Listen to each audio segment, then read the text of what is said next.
Hey guys, and welcome to the video on the lore of Bless Online.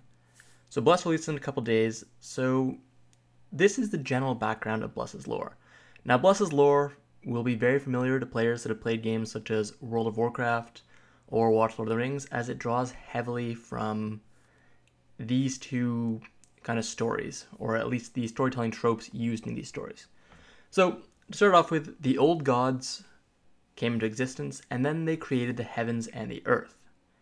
The old gods are chaotic in nature, though, and thus heaven and earth was extremely chaotic. A desire for order meant that an entity called Physis came to be from this desire for order. He fought and then defeated the old gods, and some of them fled while the rest of them continued to serve Physis. He then created 5 dragon avatars to serve as sort of elemental avatars. Very similar to if you played World of Warcraft, Alexstrasza, Malygos, Nultharion. So he created 5 dragons to serve as the elemental avatars and to bring order to the world.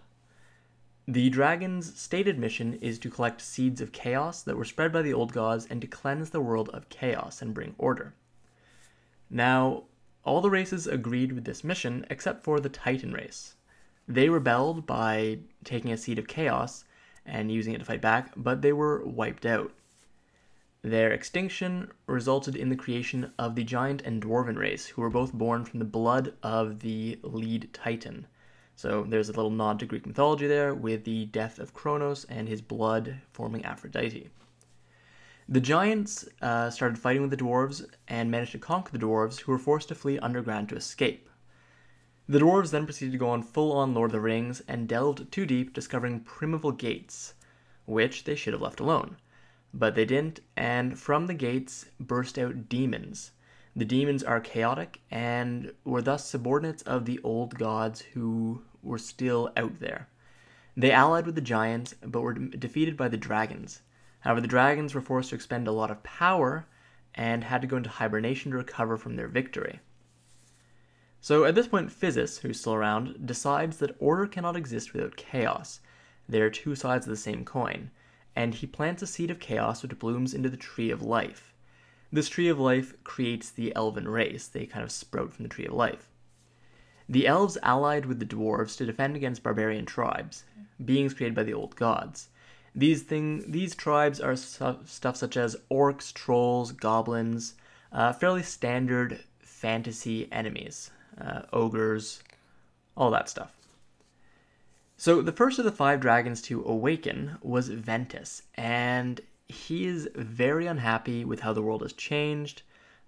He sees Physis kind of giving in to chaos by planting the world tree, and rather than engage in diplomacy or any other of the things you would have considered from order, he goes full on Deathwing and attempts to cleanse the elves and dwarves from the face of the world. He consumed all the seeds of chaos that the dragons had managed to collect up to that point and attacks the elven and dwarven races. He was defeated, but he was only sealed away. He's not dead, which means he's most likely going to be a raid boss. The dwarves were almost exterminated. The elves lost their queen, and the Tree of Life was damaged. The majority of the elves decide actually to turn to chaos at this point, and a civil war erupts between the elves that want to not necessarily embrace chaos, but sort of delve into chaos and try to figure out if they can use it to become more powerful, and the elves that want to continue following order.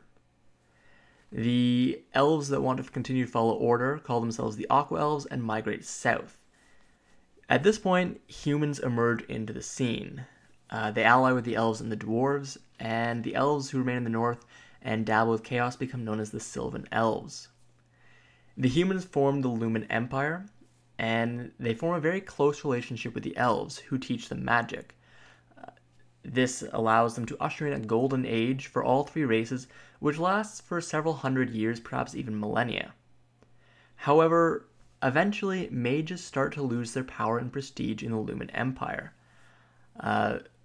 A group of them band together and perform a ritual to open a gate to another dimension. As usual, demons come out, just like the dwarves with their primeval gateway.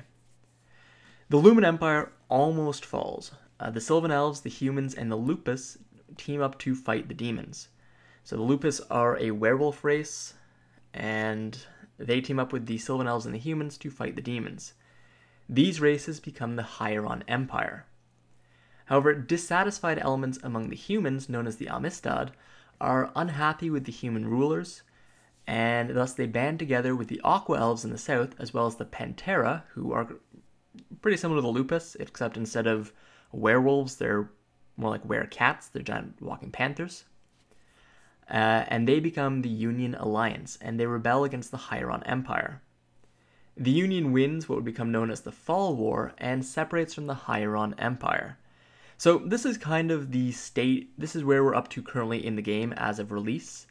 Obviously we'll find out more about this once the game's released, but this is sort of the background on the game. It's very similar to World of Warcraft with the Old Gods and Chaos, the 5 dragons, which represent the various aspects of the world. In World of Warcraft, they are the dragon aspects. Here they are the elemental guardians.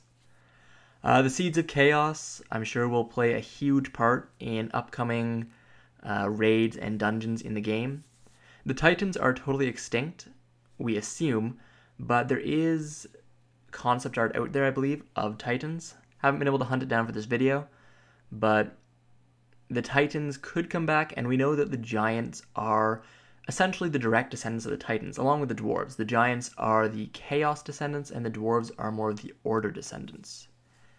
There's a few different races of elves, as well as humans, but the main ones you're going to need to worry about, at least in-game at the beginning, are the Sylvan Elves, the humans in the north, and the Lupus, which are the Hieron Empire, and the Amistad humans, the Aqua Elves, and the Pantera in the south, which are the Union Alliance. The Pantera and Lupus, there's more lore in the background there. Both of them were kind of the creations of specific old gods. I believe the Pantera's old god is dead, which freed them from chaos and allowed them to become a civilized tribe who can now strive for civilization. And Lupus, their old god, isn't dead, but I believe he fled, which essentially had the same effect on the Lupus and allowed them to break free of chaos and also become a civilization in their own right. So, lots of interesting stuff in the lore. I'm sure we'll find out a lot more going forward. It's fairly standard fantasy lore, nothing super exciting, nothing that jumps out at you as a super huge twist, but this is really just the backstory. As we go through the story in-game, I'm sure there will be unique and individual parts that are cool and unique to Bless, and at the very least, it's got to be better than BDO's lore. Anyways, guys, thanks for watching this video. I hope this was kind of helpful to teach you about the lore and background to Bless Online. Subscribe if you liked it, and have a good one.